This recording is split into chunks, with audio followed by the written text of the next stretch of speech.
Hello વિદ્યાર્થી મિત્રો, એજ્યુટેકનો ચેનલમાં આપનું સ્વાગત છે. આજે આપણે શીખીશું ધોરણ 4 વિષય અંગ્રેજી.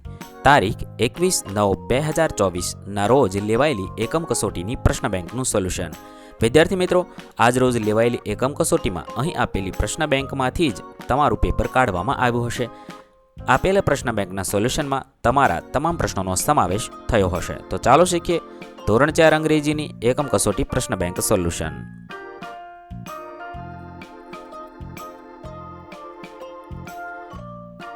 આપેલી એકમ કસોટીમાં યુનિટ નંબર 1 થી 3 સુધીના પ્રશ્નોનો સમાવેશ થયેલો છે. પ્રશ્ન number 1, read the paragraph and answer the question. અહીં આપેલો ફકરો વાંચવાનો છે, સમજવાનો છે અને તેના આધારે નીચેના પ્રશ્નોના જવાબ લખવાના છે.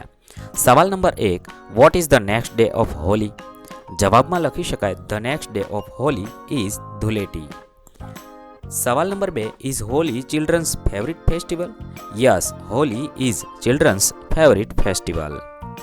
સવાલ નંબર 3, હોલી ઇઝ ફેસ્ટિવલ ઓફ ખાલી જગ્યા. તો જવાબ થશે colours. 4, people wear new clothes on Holi. True or false? તો false. 5, find opposite word for good from the paragraph. ગુડનો opposite થશે બેડ. ત્યારબાદ બીજો ફકરો આપેલો છે, દિવાળીનો છે, તે વાંચવાનો છે, સમજવાનો છે અને પ્રશ્નોના જવાબ લખવાના છે. સવાલ નંબર 1, what is the next day of Diwali?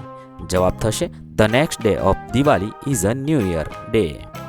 સવાલ નંબર 2, do people draw rangoli on Diwali? Yes, people draw rangoli on Diwali. 3, Diwali is a festival of ખાલી જગ્યા. તો lights. 4, people wear new clothes on Diwali. True or false? તો true. 5, find out opposite word for old from the paragraph. તો new થશે. ત્યારબાદ ત્રીજો ફકરો છે. ફકરો વાંચવાનો છે, સમજવાનો છે અને તેના આધારે પ્રશ્ન જવાબ લખવાના છે. એલિફન્ટ વિશે છે. Who is Appu? જવાબ થશે, Appu is a baby elephant.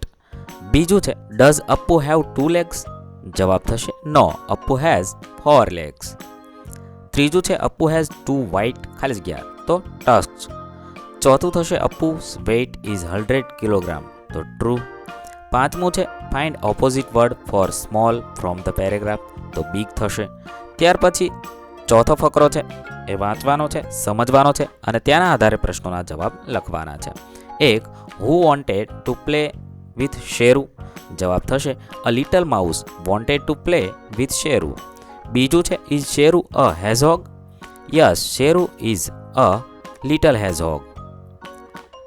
ત્રીજું છે, શેરુ હેડ ખાલી જગ્યા all over his body sharp quills. ચોથું, Sheru liked quills on his body. True or false? તો ફોલ્સ. પાંચમું છે, find opposite word for dislike. તો લાઇક થશે. ત્યાર પછી પાંચમો ફકરો છે, તે વાંચવાનો છે, સમજવાનો છે અને તેના આધારે પ્રશ્નોના જવાબ લખવાના છે. સવાલ નંબર 1, હુ રન્સ ફાસ્ટ? જવાબ થશે, શ્યામ રન્સ ફાસ્ટ. બીજું છે, is Shyam tall? Yes, Shyam is tall. ત્યારબાદ ત્રીજો સવાલ, શ્યામ ડઝ નોટ હેવ ખાલી જગ્યા. તો a pen. 4, Shyam has 2 pencil. True or false? તો false. 5, find opposite word for slow the paragraph. તો ફાસ્ટ થશે. ત્યાર પછી પ્રશ્ન નંબર 2, encircle odd word from following set of words. એટલે કે આપેલા શબ્દોની અંદરથી અલગ પડતો શબ્દ હોય તેના ફરતે રાઉન્ડ કરવાનું છે. પહેલું છે, parrot, dog, peacock, sparrow. Dog એ પ્રાણી છે, તે અલગ પડતો છે. બીજું છે, ચેસ, ક્રિકેટ, મેંગો, ખોખો. રમતો છે અને એક મેંગો એ ફળ છે, તે અલગ પડતું છે. ત્રીજું છે, રેડ, યેલો, ગ્રીન, કેમલ. તો અહીંયા કેમલ એ પ્રાણી, તે અલગ પડતું છે. ચોથું છે, એલિફન્ટ, બટરફ્લાય, હોર્સ, કાઉ. અહીંયા બટરફ્લાય એ પતંગિયું અલગ પડતું છે. પાંચમું છે, મિલ્ક, જ્યુસ, વોટર અને બેગ. તો અલગ પડતો શબ્દ થશે બેગ. ત્યાર પછી બીજો વિભાગ છે, એની અંદર પણ શબ્દ આપેલા છે, અલગ પડતો સ્પેલિંગ એના ફરતે રાઉન્ડ કરવાનો છે. 1, કાર, બસ, એપલ, બાઇસિકલ. એપલ એ અલગ પડતો છે. બીજું છે, potato, onion, mango, tomato. Mango અલગ પડે છે, બાકી બધા શાકભાજી છે. ત્રીજું છે, બોલ, કેટ, ડોગ, કાઉ. અહીંયા બોલ અલગ પડે છે, બાકી બધા પ્રાણીઓ છે. ચોથું છે, પેન, પેન્સિલ, સ્કેચ પેન, ચીકુ. અહીંયા ચીકુ અલગ પડે છે, બાકી બધી સ્ટેશનરીની વસ્તુ છે. 5, ગ્રેપ્સ, એપલ, કાર, બનાના. અહીંયા કાર અલગ પડતો શબ્દ છે. ત્યાર પછી ત્રીજો વિભાગ છે, એની અંદર પણ શબ્દ આપેલા છે. અલગ પડતો શબ્દ શોધીએ. પહેલું છે સન્ડે, હોલિડે, મંડે, ફ્રાઈડે, અલગ પડતો હોલિડે છે. બીજું હોલી, દિવાળી, સન્ડે, નવરાત્રિ, અલગ પડતો સન્ડે છે. ત્રીજું કાઉ, ક્રો, સ્પેરો, પીકોક, અલગ પડતો કાઉ છે. ચોથું કેક, પેન, આઈસ્ક્રીમ, ચોકલેટ, અલગ પડતો પેન છે. પાંચમું ફ્લાવર, લીવ્સ, બ્રાન્ચ અને ચેસ, અલગ પડતો ચેસ છે. ત્યારબાદ ચોથું છે, અહીંયા છે કેટલાક શબ્દ આપેલા છે, તેમાંથી અલગ પડતો શબ્દ શોધવાનો છે. પહેલું વ્હાઇટ, બ્લેક, રેડ, બોલ, તો અલગ પડતો બોલ છે. બીજું બસ, ટ્રેન, કાર, કેમલ, તો અલગ પડતો કેમલ છે. ત્રીજું આઈ, ઇયર, બુક, હેન્ડ, અલગ પડતો બુક છે. ચોથું હોર્સ, ક્રો, ડોગ, કેટ, અલગ પડતો ક્રો છે. પાંચમું રોઝ, લોટસ, રેટ, જાસ્મીન, અલગ પડતો રેટ છે. ત્યાર પછી પાંચમો વિભાગ છે, તેની અંદર શબ્દ આપેલા છે, તેમાંથી અલગ પડતો શબ્દ શોધીએ. પહેલું મંકી, હોર્સ, કાઉ, જીબ્રા, અલગ પડતો કાઉ છે. બીજું બ્લુ, ગ્રીન, રેડ, ચેર, અલગ પડતો ચેર છે.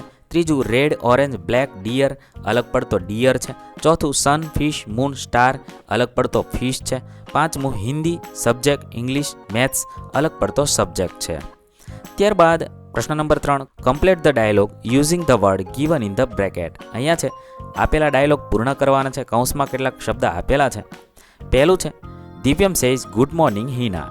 Hina says good morning. Divyam says how are you. Hina says I am fine, thank you. Divyam says are you free? I want your help. Hina says sorry I am not free. Divyam says what are you doing? Hina says I am doing my homework. આ રીતે તમે આપેલા કૌંસમાંથી શબ્દ ઉપયોગ કરી ખાલી જગ્યા પૂર્ણ કરશો. ત્યારબાદ બીજું છે, અહીંયા પણ આવી રીતે પૂર્ણ કરવાનું છે. Rohan says good afternoon. Sona says good afternoon. Rohan says how are you? Sona says I am fine, thank you. Rohan says can you help me? Sona says sure I will help you. Are you happy now? Rohan says yes I am. ત્યારબાદ ત્રીજું છે, અહીંયા પણ આવી રીતે આપણે પૂર્ણ કરીશું. Jayesh says hi how are you? Mahesh says I am fine, thank you. And you? Jayesh says I am also fine, thank you. Mahesh says please give me your pen. Jayesh says sure this is. ત્યાર પછી ચોથું છે, તેની અંદર પણ આપણે કૌંસમાં આપેલા શબ્દોનો ઉપયોગ કરી ફકરો પૂર્ણ કરીએ. Aman says good morning. Meet says very good morning. Aman says are you feeling well? Meet says no dear I have fever. Aman says please go to a doctor. Meet says sure I will. Aman says take care. Meet thank you. ત્યાર પછી પાંચમું conversion છે, તેની અંદર પણ આવી રીતે કૌંસમાં શબ્દ આપેલા છે, તેનો ઉપયોગ કરી પૂર્ણ કરવાનું છે. Siya says hello. Riya says hi welcome my dear friend. Siya says thank you. Riya says how are your mother and father? Siya says there are fine. Riya says how are you mother and father? Siya says they are also fine. આવી રીતે પૂર્ણ કરીશું. ત્યારબાદ પ્રશ્ન number 4, frame question with the help given example. અહીંયા example આપેલું છે. How many flowers are there? There are 4 flowers. આવી રીતે આપણે ખાલી જગ્યા પૂર્ણ કરવાની છે. પહેલો સવાલ છે how many cats are there? તો લખીશું ધેર ઇઝ 1 બ્લેક કેટ. બીજું છે how many birds are there? લખીશું ધેર આર 5 બર્ડ્સ. ત્યારબાદ ત્રીજું છે how many Lions are there? જવાબ થશે ધેર ઇઝ અ લાયન. ચોથું છે how many girls are there? જવાબ થશે ધેર આર 9 ગર્લ્સ. પાંચમું થશે how many bags R there? There are 3 bags. આવી રીતે જ્યાં એક વચન હશે ત્યાં ઇઝ અને બહુવચન હશે ત્યાં આર મૂકી ખાલી જગ્યા પૂર્ણ કરવાની છે. બીજું છે, અહીંયા પણ એવી રીતે આપેલા છે. આપેલા ઉદાહરણમાં ધેર ઇઝ અને ધેર આર લખી પૂર્ણ કરીશું. પહેલામાં થશે ધેર ઇઝ, બીજામાં થશે ધેર આર. ત્યાર પછી ત્રીજી ખાલી જગ્યા છે, તેમાં જવાબ થશે ધેર આર. ચોથામાં ધેર આર. પાંચમામાં ધેર ઇઝ. ત્યાર પછી ત્રીજું કન્વર્ઝન આપ્યું છે, અહીંયા પણ એ જ રીતે આપણે પૂર્ણ કરવાનું છે. પહેલું છે 2 પેન્સિલ એટલે ધેર આર. અ ટોય એટલે ધેર ઇઝ. ત્યાર પછી ત્રીજામાં છે 3 તો ધેર આર. અ ગાર્ડન તો ધેર ઇઝ.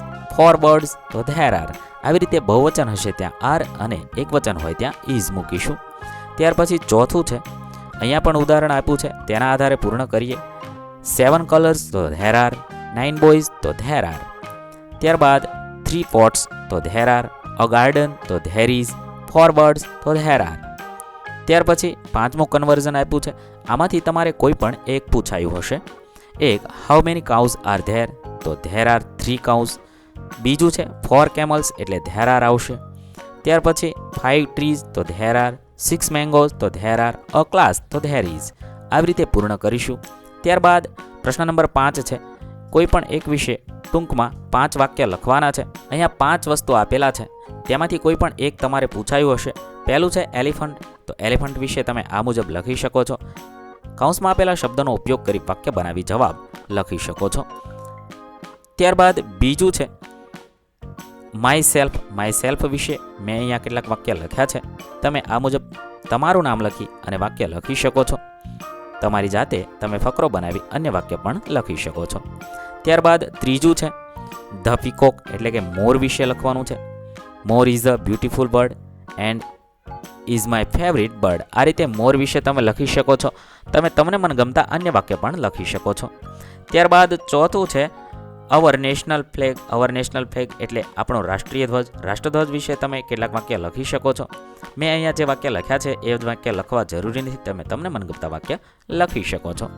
ત્યારબાદ પાંચમું છે અ ટ્રી, એટલે કે વૃક્ષ વિશે, તેના flower, fruits, branches, leaves, useful shade અને બર્ડ્સ. આ રીતે તમે ટ્રી વિશે નિબંધ લખી શકો છો. વિદ્યાર્થી મિત્રો, અહીં આપણી એકમ કસોટી પૂર્ણ થાય છે.